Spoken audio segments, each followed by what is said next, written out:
नमस्कार, मैं ललित प्रजापति। एक महत्वपूर्ण बैठक, पूरी दुनिया के लिहाज से महत्वपूर्ण बैठक शांति के लिए हो रही है, पर ऐसा क्यों है कि उससे बारूद की गंध आ रही है? वो मनोवैज्ञानिक दबाव डाले जाने की कोशिश क्यों हो रही है? तलवारें खिंची हुई हैं और इंतजार किया जा रहा सामने वाला एक बार पलक तो झपका ले ताकि तलवार चलाने का मौका मिले। ये तमाम बातें हमारी नहीं, ये एक्सपर्ट्स का कहना है।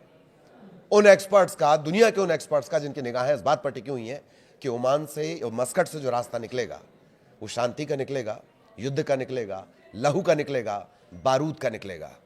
इन सभी को डिकोड करने की कोशिश करेंगे। क्यों एक्सपर्ट्स ऐसा कह रहे हैं? आनंद हमारे साथ जुड़े हुए हैं। आनंद, सबसे पहले तो घंटों से ये बैठक चल रही है, क्या इशारे, क्या बातें, क्या इनपुट? देखिए, जो मस्कट में बैठक हुई है ईरान और अमेरिका की, इस बैठक में अभी तक जो भी सामने आया है, मैं आपको विस्तार से इस विषय में बताऊंगा कि बैठक में क्या क्या हुए हैं, बैठक के बाद क्या क्या तस्वीरें निकल के सामने आई है, क्योंकि ईरान और अमेरिका के लिए आज बेहद ही महत्वपूर्ण दिन था। लेकिन इस महत्वपूर्ण दिन का रिजल्ट आ चुका है, यानी कि ईरान और अमेरिका की जो बैठक थी वो ख़त्म हो चुकी है। लगभग 2 से 3 घंटे ये बैठक चली है। इस बैठक में अमेरिका की तरफ से जो अमेरिकी दूत थे स्टीव विटकॉफ, और इधर से ईरान से जो वो थे विदेश मंत्री अब्बास अराक्ची। उन दोनों से बातचीत क्या क्या हुई है और इस विषय को लेकर के क्या ये जो बैठक हुई थी ये पहला और आखिरी बैठक है या इसके बाद और कोई बैठक होने वाली है, तो इसके बारे में पूरा विस्तार से बताएंगे। लेकिन पहला जिसने अपने एक्सपर्ट्स की बात कही है वो एकदम सटीक और एकदम सही है, क्योंकि ये जो बैठक हुई है, इस बैठक से अभी तक कोई भी ऐसा मतलब कि निर्णय निकल के या फिर कोई ऐसा बड़ा फैसला निकल के सामने नहीं आया है। हाँ, हालांकि आया है तो अब अराक्ची का बयान आया हुआ है, और आया हुआ है इस बैठक के बाद वो तस्वीरें जो ये दर्शा रही है कि ये जो बैठक है अभी भी इतना सरल और इतना मतलब कि हल्के में लेने वाली चीज़ नहीं है। क्योंकि ये जो बैठक है, इस बैठक के बाद हालांकि जो तस्वीरें निकल के सामने आई है वो तस्वीरें हैं करीब स्टीव विटकॉफ और अब्बास अराक्ची, ये दोनों लोग हाथ मिलाते हैं, और यहाँ पर रहते हैं ओमान के विदेश मंत्री। वो तीनों लोगों का हाथ मिलाते हुए का एक फ़ोटो भी सामने आता है, विजुअल्स भी आते हैं, इसके वीडियो भी सामने आते हैं। लेकिन जानकार इस पर क्या कह रहे हैं? बैठक तो ख़त्म हो गई है, अभी दोनों देशों की तरफ से कोई भी ऐसा बड़ा फैसला इस बैठक को लेकर के नहीं सामने आया है कि इस बैठक से क्या क्या निकल के सामने आई है। लेकिन जानकार क्या कह रहे हैं? जानकार कह रहे हैं कि केवल और केवल अगर ये बैठक असफल होगी तो वो होगी शर्तें। जी बिल्कुल, शर्तें जो कि कोई मानने को तैयार नहीं है। कहा जा रहा है कि आप अपने मिसाइल बेस को सीमित करिए, आप उस प्रोग्राम को कम करिए, डाउन करिए। ईरान कह रहा है, जब ये कहा जा रहा है कि आप अपने बेस को कम करिए, वो अपनी खुर्रम शहर का प्रदर्शन शुरू कर दे रहा है। जब उससे कहा जा रहा है कि आप परमाणु कार्यक्रम को सीमित करिए, वो एक नया वीडियो मिसाइल सिटी का जारी कर दे रहा है। जब उससे कहा जा रहा है कि परमाणु कार्यक्रम आप हथियार के लिए इस्तेमाल ना करिए, वो कह रहा है हम तो न्यूक्लियर एनर्जी की बात करेंगे। तो बयान तो शुरुआत से ही इस तरह के आ रहे हैं।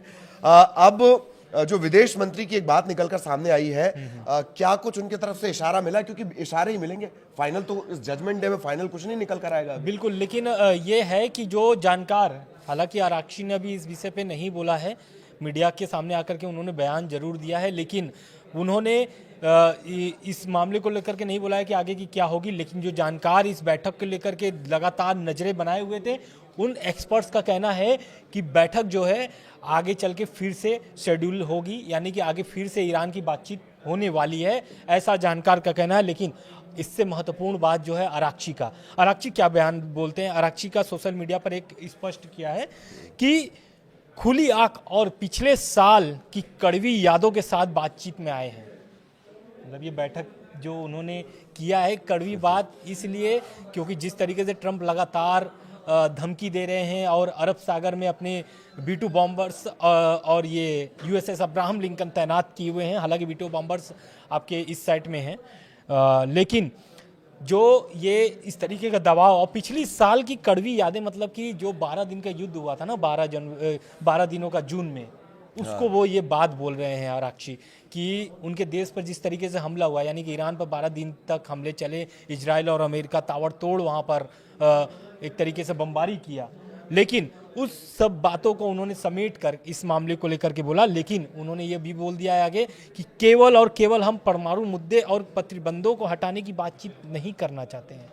मतलब इसमें हम उन शर्तों को भी रखेंगे जिससे ट्रम्प और यानी कि अमेरिकी जो प्रशासन है उनको मानना पड़ेगा, नहीं तो ये बैठक मतलब उनके इस बयान से ये मायने निकलता है कि ये बैठक असफल भी हो सकती है अगर इन सभी शर्तों को वो नहीं मानते हैं तो। और वाशिंगटन पोस्ट का क्या कहना है, या फिर वाशिंगटन से जो व्हाइट हाउस से निकल के बातें सामने आ रही है, ये भी हम आगे बताएंगे। लेकिन आराक्ची ने एक बात और कह दी है कि परमाणु मुद्दे के साथ साथ ईरान के बैलिस्टिक मिसाइल प्रोग्राम और क्षेत्रीय गुटों को मिलने वाले मदद पर भी चर्चा चाहते हैं वो। तो ये बड़े अपडेट है, हम उसे समझने की कोशिश भी कर रहे हैं जी।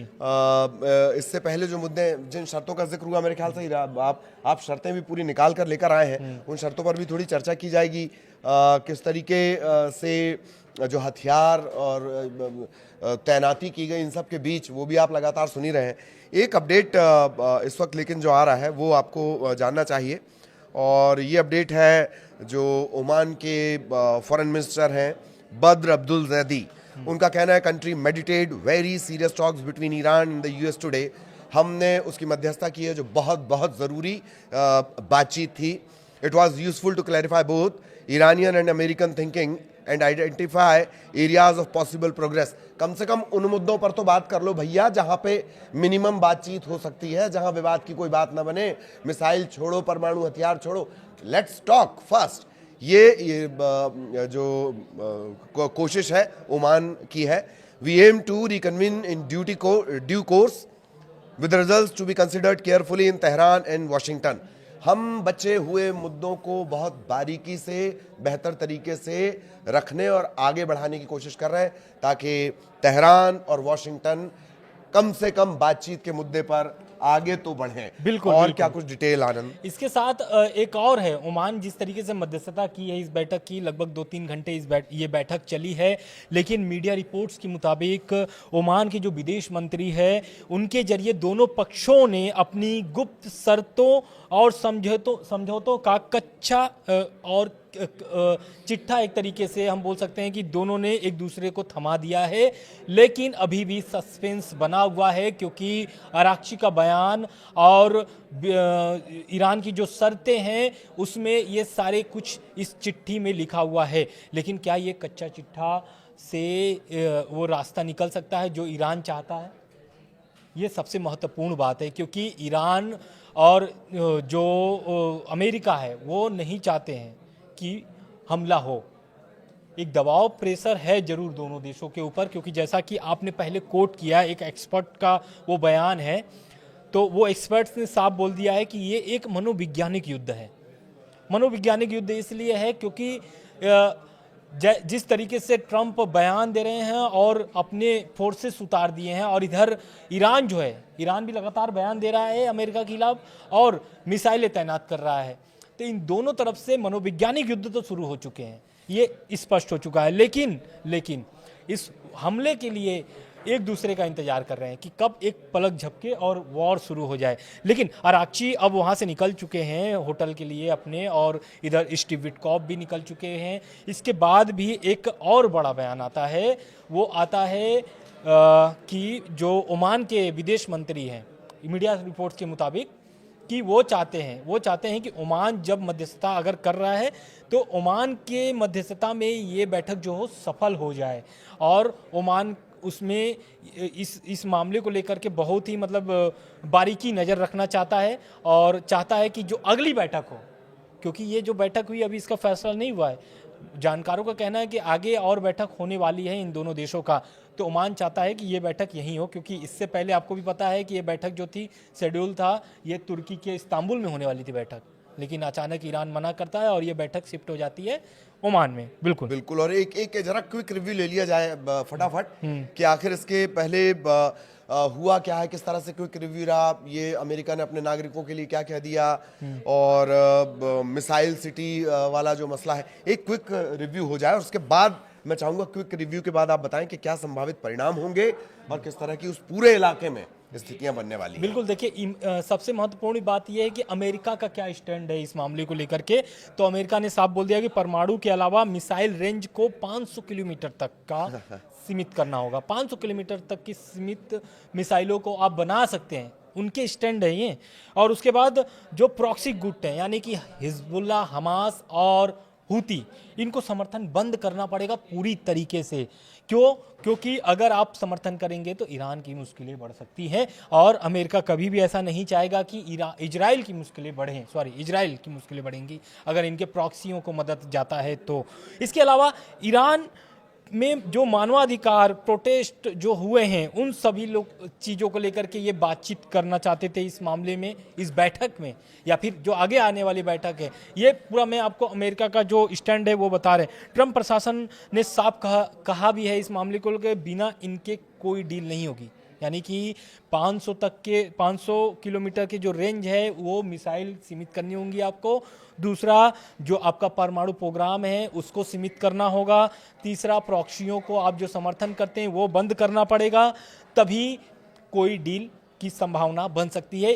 अमेरिका की तरफ से ये साफ स्पष्ट तरीके से बोल दिया गया है। उसके बाद क्या है, ईरान का क्या स्टैंड है? ईरान जो है कि वो अपने JCPOA यानी कि जो 2015 में समझौते हुए थे ओबामा के समय में, वो समझौते वो बरकरार करना चाहता है फिर से। और वो चाहता है कि उनके जो बैलिस्टिक मिसाइल प्रोग्राम है वो जारी रहे, क्योंकि आपको भी पता है कि किसी भी देश के लिए राइट टू डिफेंस, यानी कि अगर वो मिसाइल बना रहा है तो वो राइट टू डिफेंस के लिए बना रहा है, वो अपने देश हित के लिए बना रहा है। तो ईरान की ये जो मांग है वो चाहता है कि राइट टू डिफेंस के तहत वो ये मिसाइल बनाते रहे और आगे भी इसकी जो प्रोग्राम है चलती रहे। दूसरी बात, और ईरान का क्या स्टैंड है, ये बैलिस्टिक मिसाइल के साथ साथ वो चाहते हैं कि जो सपोर्ट है प्रॉक्सियों को, जैसा कि मैंने अभी आपको पहले भी बताया कि बैठक के पहले आराक्ची ने क्या बोला, वो चाहते हैं कि ईरान के जो क्षेत्रीय गुट हैं उनको मदद पर भी चर्चा करना चाहते हैं। यानी कि वो साफ मतलब इशारा कर दिए हैं कि वो प्रॉक्सियों को मदद आगे भी करना चाहेंगे, इस बैठक में वो बात रखना चाहते हैं। तो एक ये भी स्टैंड हो गया है। दूसरा क्या है कि इसके पहले एक मैं जो बयान है खामनेई साहब का मैं दोबारा कोट करना चाहूँगा, क्योंकि खामनेई साहब पहले ही बोल दिए हैं कि इस्लाम धर्म में जो परमाणु बम है वो हराम है। यानी कि ईरान साफ बोलता है कि हम परमाणु बम नहीं बनाएंगे। लेकिन IAEA का जो अंतर्राष्ट्रीय परमाणु ऊर्जा एजेंसी है वो क्या कह रहा है? वो कह रहा है कि उनके पास इतने न्यूक्लियर जमा हो चुके हैं, इतने जुटा लिए हैं वो, कि 6 परमाणु बम बनाने में उनको कोई समस्या नहीं होगी। तो ये इससे स्पष्ट हो गया, और यही चिंता अमेरिका को सता रही है कि वो यूरेनियम जो है वो अपना कम कर दे। अगर यूरेनियम नहीं कम करेंगे तो आने वाले समय में ईरान को परमाणु बम बनाने से कोई भी देश नहीं रोक सकता है। बिल्कुल।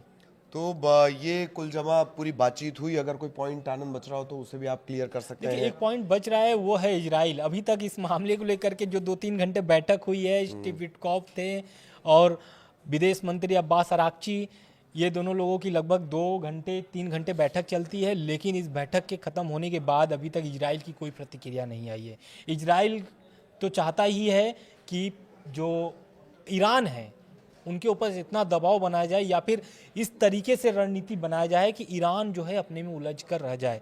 और इजराइल भी अपने हित के बारे में ये बात कर रहा है, क्योंकि इजराइल ईरान अगर परमाणु बम शक्ति बन जाता है हाँ। तो कहीं ना कहीं इजराइल के लिए बहुत बड़ा खतरा है, और इजराइल ये कभी भी पचा नहीं सकता इस बात को। बिल्कुल। एक चीज मेरे पास भी है, एक एंगल है, हालांकि वो डायरेक्ट इस बैठक से नहीं जुड़ता, पर इस बैठक से जुड़ा हुआ है। इस तरह के दावे किए जा रहे हैं पाकिस्तान की तरफ से, इस तरह के दावे किए जा रहे हैं कि भैया उन्हें भी न्योता मिला है, ईरान और अमेरिका के जो रिप्रेजेंटेटिव्स आपस में मिल रहे हैं उनके बीच शामिल होने का मौका मिला है। हालांकि जिस तरह की बातें ट्रंप करते हैं और जिस तरह के हालात पाकिस्तान के हैं, ये वैसा ही लगता है बेगानी शादी में अब्दुल्ला दीवाना। या कभी कभी होता है कि ये रूप धर के वो रूप धर के किसी शादी में चले जाएं, पेट भर के चले आएँ, तो उस तरह की बातें भी नज़र आती हैं। बट इस तरह की जानकारी वहाँ की मीडिया, वहाँ के मंत्रियों के हवाले से जानकारी दे रही है कि भैया उन्हें भी कहा गया है। हालांकि इस बैठक में आप सही करें, इस बैठक में तुर्की, कतर और आपके इधर ये सभी देश भी जो थे, सऊदी अरब, ये सभी देश भी चाह रहे थे कि वो मध्यस्थता करें इस मामले को लेकर के। यही कारण है कि जो अमेरिका के जो अटैक करने वाली बात थी कि ईरान पर अमेरिका अटैक करेगा, तो कहीं ना कहीं इन देशों के दबाव से अटैक ईरान पर नहीं हुआ है, ऐसी खबरें निकल के सामने आ रही है। लेकिन ये लोग चाहते थे कि मध्यस्थता करे, हालांकि ये मौका ओमान को मिल गया है ये मध्यस्थता की, लेकिन इस मामले को लेकर के ट्रंप का भी बयान था कि ट्रंप नहीं चाहते थे कि वहाँ के जो क्षेत्र, मतलब कि जो मिडिल ईस्ट के जो देश हैं, ईरान और अमेरिका की बातचीत में कोई भी बीच में आए। वो हालांकि ओमान है इस मामले को लेकर के, लेकिन ट्रंप का ये बयान निकल के आया था। वहीं ईरान भी चाहता था कि इस्तांबुल में बैठक ना हो, तुर्की में बैठक ना हो, ये बैठक अगर हो तो ओमान में हो, जैसा कि जून के पहले भी बैठक हुई थी। ये लगभग 9 महीने बाद दोबारा बैठक हुई है, 2 से 3 घंटे की। और इस बैठक का रिजल्ट आगे चल के क्या निकलने वाला है, हो सकता है कि अभी 1-2 घंटे में स्पष्ट हो जाएगी इस बैठक में क्या क्या हुए हैं। बिल्कुल, तो वहीं से इस चैप्टर को क्लोज करेंगे कि शांति की कोशिश हो रही है, बारूद की गंध आ रही है। दो काइंड ऑफ दुश्मन एक दूसरे के तलवारें खींचकर एक दूसरे के पलक झपकने का इंतजार कर रहे हैं। सबको उम्मीद है, मानवीय सभ्यता को चाहने वाले हर किसी को उम्मीद है कि ये एक्सपर्ट कमेंट गलत हो और शांति की कोशिश बहाल हो, क्योंकि मिडिल ईस्ट पर असर, पूरी दुनिया पर इसका असर जाएगा। नमस्कार।